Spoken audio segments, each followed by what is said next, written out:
आयुबोवन यात्रा की पहले पड़ाव तक आ चुके हैं। तीसरे पड़ाव तक चढ़नी तो है। छोटे छोटे अक्षरों में देख सकते हैं, काफी खतराजनक है। सुंदर कन्याओं के चित्र देखने को मिले। अब हम इस तरह ऊपर रहते हैं आखिरी पड़ाव पे। और ये तालाब रावण का पर्सनल तालाब था। ऐसी करामत रावण के अलावा कोई नहीं कर सकता। मेरा मन किया कि देवी सीता के बारे में यहाँ के जो लोगों के विचार क्या है जानने का। तो मैंने एक आध लोगों से पूछ कर देखा तो मेरे रोंगटे खड़े हो गए। आयुबोवन, आज के इस वीडियो से हम कोई सिंहल तो नहीं सीखने जा रहे हैं। वीडियो से हम आपको ले जा रहे हैं सीगिरिया तक। इसके लिए हमने लिया एक टुक टुक, हम अब उसी से जा रहे हैं। आपको ये देखने में तो नहीं लग रहा कि ये कोई तालाब है, लेकिन इसमें बहुत सारे मगरमच्छ रहते हैं, तो इसलिए सावधानी से। यहाँ पे भी हनुमान की सेना तैनात है पहले से ही।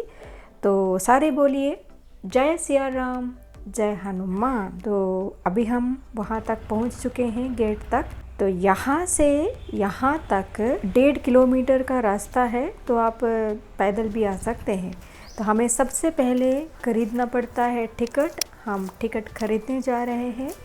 फॉरेनर्स के लिए $36 और श्रीलंकन के लिए सिर्फ 120 श्रीलंकन रुपीज़। टिकट भी लेकर हम वेस्टर्न एंट्रेंस से एंट्री ली है। मॉर्निंग का टाइम है, इसलिए थोड़ी सी भीड़ है। हम इस यात्रा में, पूरी यात्रा में आपको भी हमारे साथ बरकरार रखना चाहते हैं, क्योंकि आज तक जब किसी ने नहीं बताया वो भेद हम आपके सामने खोलने वाले हैं। तो बने रहिए हमारे साथ। एंट्री करते वक्त हमें लगा कि ये जो प्राकृतिक सौंदर्य है उस पे कुछ भी आंच आने नहीं दिया। सरकार ने उसे मेंटेन कर रखा है बहुत अच्छे से। दोनों ओर महलों के, बहुत बड़े बड़े महलों के खंडहर दिखाई देते हैं, और उसमें न जाने कितने लाखों ईंटें पड़ी है अभी भी। दीवारें काफ़ी मोटी है, ये आप भी देख सकते हैं। आप यकीन नहीं करेंगे, ये जो आप देख रहे हैं एक फव्वारा है। सीगिरिया पर्वत लगभग 200 मीटर ऊंचा है, तो ऐसे में वहाँ से शिखर से लेकर पानी यहाँ तक बड़े अच्छे टेक्निक से, अजीब टेक्निक से पंप किया जा रहा था उस ज़माने में। लेकिन खेद की बात ये है कि आजकल ये काम नहीं करता। जिस तरह मैंने शुरू में बताया कि इन पत्थरों को देखकर, उसी के साथ ये जो खंडहर देखकर आप भी अंदाज़ा लगा सकते हैं कि प्राकृतिक सौंदर्य को उस ज़माने में भी कोई आंच नहीं आने दिया। सीगिरिया दुनिया का 8वां अजूबा होता है, और इसे विश्व धरोहर के रूप में भी आज के डेट में मानते हैं। ओके, धीरे धीरे हम आगे बढ़ रहे हैं अष्टकोण तालाब की तरफ। तो इसका पानी बहुत ग्रीन कलर का है, अच्छा भी लगता है। और यहाँ पे साफ साफ लिखा है यहाँ पे उतरना बिल्कुल मना है। काफ़ी दूर हम आ चुके हैं। पीछे मुड़कर को देखिए कि क्या नज़ारा है। तो हमें यहाँ से भी आगे बढ़ना है। हम आगे अकेले नहीं बढ़ेंगे, आपको लेकर ही बढ़ेंगे।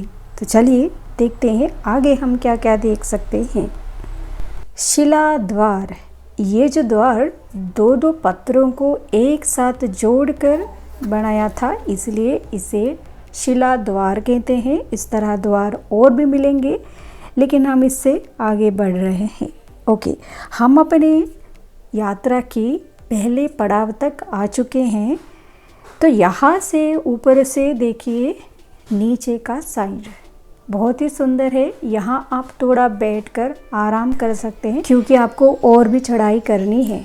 ओके, हमने यहाँ थोड़ा सा रेस्ट किया। रेस्ट करते करते आपको इस तरह दिखा रहे हैं हम।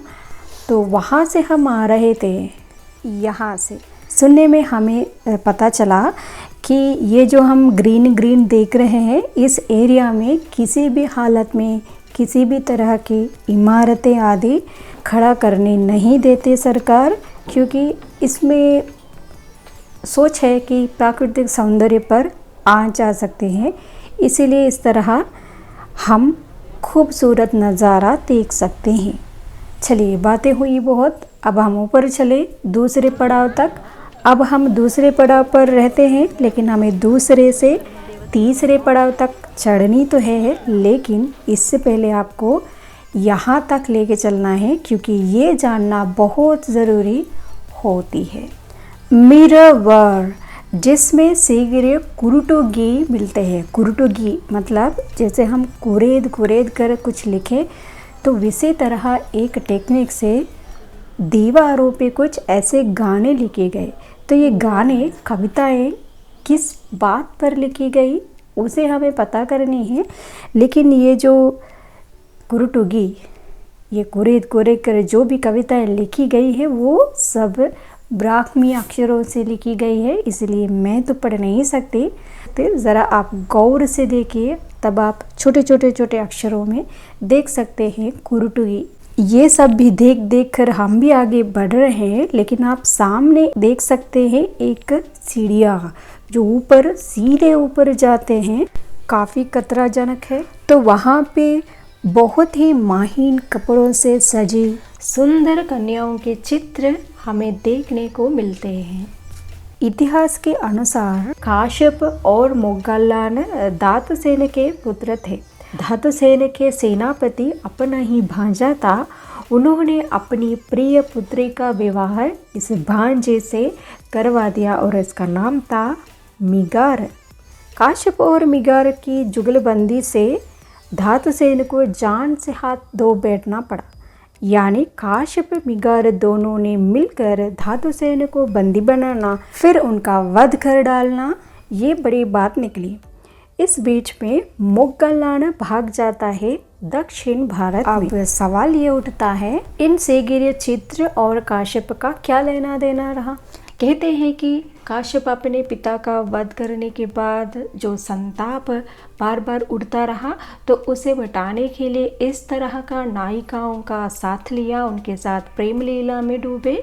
इन चित्रों के वेशभूषा, रूप, सौंदर्य के अनुसार अंदाज़ा ये लगाते हैं कि इन्हें अलग अलग देशों से लाए गए हैं, जैसे कि south Africa, India, Japan, Nepal, China आदि कंट्रीज से। तो गौर से आप भी देखिएगा। कुछ लोगों का कहना है ये देवी अप्सराएं होती हैं। ये शीघ्र चमन से पुष्प तोड़कर पितुरंगल टेम्पल में जाती थी। ये उन्हीं अप्सराओं के चित्र होते हैं। जब आप इन चित्रों को देखने जाएंगे तो एक ही चित्र को अलग अलग एंगल पे जाकर देखिए, तो आपको लगेगा मोनालिसा चित्र को तो लाखों गुना पीछे छोड़ देगी ये शीघ्र अप्सराएं। जब हमने इकटक नयन रखे, आँख रखे, एंगल चेंज करके देखा, तो हमें लगा कि कुछ गर्दन उठाकर हमारी ओर देख रहे हैं, कुछ गर्दन उठाकर पीछे की ओर देख रहे हैं, कुछ हमारी ओर सीधे देख रहे हैं। इसी तरह अलग अलग एंगल पे अलग अलग कहानियाँ यानी अलग अलग भाव इन चित्रों से उत्पन्न होते हैं। तो इसीलिए मैंने कहा कि ये सारी अप्सराएं मोनालिसा चित्र को लाखों गुना, करोड़ों गुना पीछे छोड़ने में समर्थ है। तो आप भी देखिए, क्योंकि जो मुझे लगा मैंने वो आपसे बताया। इतना टेक्निक यहाँ पे यूज़ किया हुआ है, आप दंग रह जाएंगे। इस पत्थर पे इस तरह चित्रों को कैसे बनाया।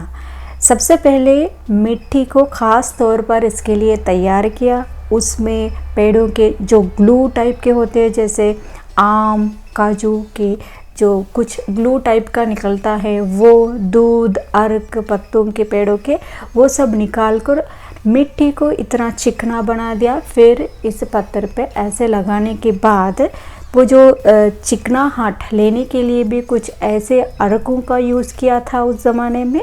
फिर उस गीली मिट्टी पे इस तरह खूबसूरत चित्र उतारे गए थे। जब आप इन चित्रों को देखेंगे तो आप थोड़ा ध्यान से देखिए, गौर से देखिए कि आप उसमें कहीं ना कहीं त्रुटियाँ, गलतियाँ निकाल सकते हैं। जैसे कि 2-2 अंगूठियाँ या फिर 6-6 उंगलियाँ हाथ में इन अप्सराओं की, या फिर एक ही साइड में 2-2 हाथ, और ऐसे गलतियाँ आप ढूंढ सकेंगे। तो ऐसे गीली मिट्टी पे चित्र बनाना, फिर उसमें गलतियाँ होने पर उसे निकालना, ये काफ़ी मुश्किल है। तो इसलिए इनमें ऐसी गलतियाँ देखने को मिलती है। तो आप भी इसी तरह गौर से देखिए, जैसे कि मैंने देखा, हमने देखा। इसी तरह ढेर सारी बातें इन सिगिरेट चित्रों को लेकर भी सुनने को मिलती है हमें। अच्छा, सिगिरेट चित्र और ये कुर्टुगी के साथ कौन सा तालमेल है अब पता चला ना। जिस तरह बिहारी लाल ने नायिका वर्णन में बताया, वैसे ही कविता येंग सिगिरेट चित्रों को देखकर फूट गई और उन्हें इसी तरह दीवार पे उतार दिया। सिगिरेट चित्रों को भी देखा है ना। अब हम तीसरे पड़ाव तक चलने वाले हैं, तो तैयार है हमारे रावण का महल देखने। चलिए, सिगिरेट को लेकर जितनी जानकारियाँ होती है वो अब इस वक्त मेरे मन में ठपक रही है ना, मैं कंट्रोल नहीं कर सकती सच में। अब हम इस तरह ऊपर रहते हैं आखिरी पड़ाव पे। यहाँ के जो जितने खंडहर देखिए, तालाब देखिए, उन्हीं को देखकर इतना हम सोच सकते हैं कि श्रीलंका का तो इतिहास इतना दृढ़ प्राउड था, वो इन खंडहरों के माध्यम से चीख चीख कर बताता है। और ये तालाब रावण का पर्सनल तालाब था और इसका पानी कभी सूखता नहीं, क्योंकि उसमें नीचे से लेकर ऊपर तक पानी ऐसा ही तरह लाया गया जो आज तक देखता है हैरान हो जाता है। लेकिन सबसे मज़ेदार बात की हंसी बात क्या है, श्रीलंका के स्कूलों में, विश्वविद्यालयों में ये पढ़ाया जाता है कि इस सिगिरेट को काश्यप ने निर्माण किया। ये कैसे हो सकता है? एक छोटा सा उदाहरण देखिए। ताजमहल को बनाने में पूरे 21 साल लगे। काश्यप का जो भाई दक्षिण भारत में भाग गया था, वो पूरे 18 साल बाद श्रीलंका वापस आता है एक सेना के साथ। उस सेना के आगे काश्यप अपनी जान अपने हाथ से धो लेता है, अपनी तलवार से खुदकुशी कर लेता है। आप अभी भी जाकर देखिए, खंडहरों में इतने करोड़ों करोड़ों ईंटें अभी भी मौजूद है, देख सकते हैं। तो ऐसे में 18 साल के अंदर इस तरह का राज्य खड़ा करना ये काश्यप के लिए असंभव थी। अगर वो उतने सक्षम थे तो वो अपने भाई के साथ लड़ता है ना। ऐसा हुआ नहीं है, और ना तो उनके पास इतनी सेना, इतने लोग, सेवक थे ही नहीं। तो ऐसे में इतना बड़ा राज्य खड़ा करना, ये तो कुछ सोचने वाली बात है। ओके, अभी भी इस सिगिरेट पर्वत के अंदर कहीं ना कहीं सिगिरेट का इतिहास छिपा है। लोग कहते हैं कि पुराने ज़माने में, यानी अंग्रेज़ों का शासन चल रहा था, किसी एक व्यक्ति को पता था कि इसके अंदर, सिगिरेट के पर्वत के अंदर तक प्रवेश करने का द्वार, लेकिन उसे अंग्रेज़ों ने बंद किया। ये क्यों, क्या सच में ये सच है, ये वाकई हम कुछ नहीं कह सकते। लेकिन समय समय पर श्रीलंकन सरकार यहाँ की खुदाई, जांच वगैरह करती रहती है, तो आए दिन हमें भी पता चलेगा कि सिगिरेट का राज सच में क्या है। क्योंकि सबूतों के बलबूते पर ही हम कुछ भी कह सकते हैं, क्योंकि अब तक की हिस्ट्री के हिसाब से इस सिगिरेट को काश्यप ने बनाया है कि जब तक इस सिगिरेट का राज खुल ना जाए तब तक इसे बनाने का श्रेय पूरा का पूरा काश्यप को मिलता रहेगा। ऐसी करामत रावण के अलावा कोई नहीं कर सकता, ये आम लोगों का विश्वास है। गाइड करने वाले कुछ भी कहे ये शेर का कोई पंजा है, लेकिन शेर का पंजा हो तो उसमें 4 उंगलियां आगे की तरफ होनी चाहिए और वो राउंड प्रकार की होनी चाहिए। लेकिन यहाँ पे तो 3 उंगलियां सामने दिखाई देती है, यानी ये कोई चिड़िया के पैर भी हो सकते हैं। तो इसी तरह ये जो आप सीढ़िया टाइप का आप देख रहे हैं, गड्ढे गड्ढे, ये कोई गड्ढे नहीं हैं।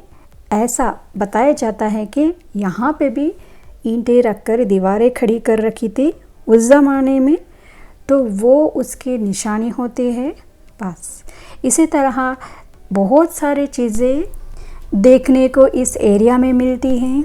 मेरा मन किया कि देवी सीता के बारे में यहाँ के जो लोगों के विचार क्या है जानने का, तो मैंने एक आध लोगों से पूछ कर देखा तो मेरे रोंगटे खड़े हो गए।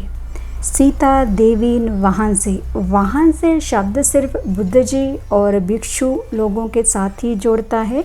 तो ऐसे में सीता के साथ इस तरह सीता देवीन वहां से नाम लेने से पता चला कि बड़े इज्जत के साथ सीता का नाम श्रीलंका वासी लेते हैं। हम सब जानते हैं रावण कितने बलशाली थे और श्रीलंका वासी कभी भी रावण को बुरा नहीं मानते। हमारा तो सिर्फ एक ही सर है तो रावण के पास 10 थे, तो ऐसे में कितने आड़ बाण के साथ घूमे थे वो। तो उस अहंकार के पर्दे में रावण अब भी तब भी सच्चे नायक थे, लेकिन वो कल नायक नहीं थे।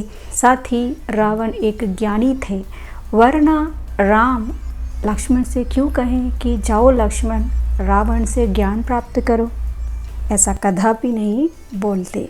सीगिरी के इस यात्रा में काफ़ी सारे लोगों ने हमारी मदद की थी, खासकर मेरे जो साथी बड़ी ऊंचाई में भी कैमरा पकड़कर अपना साथ दिया पूरे दिन भर।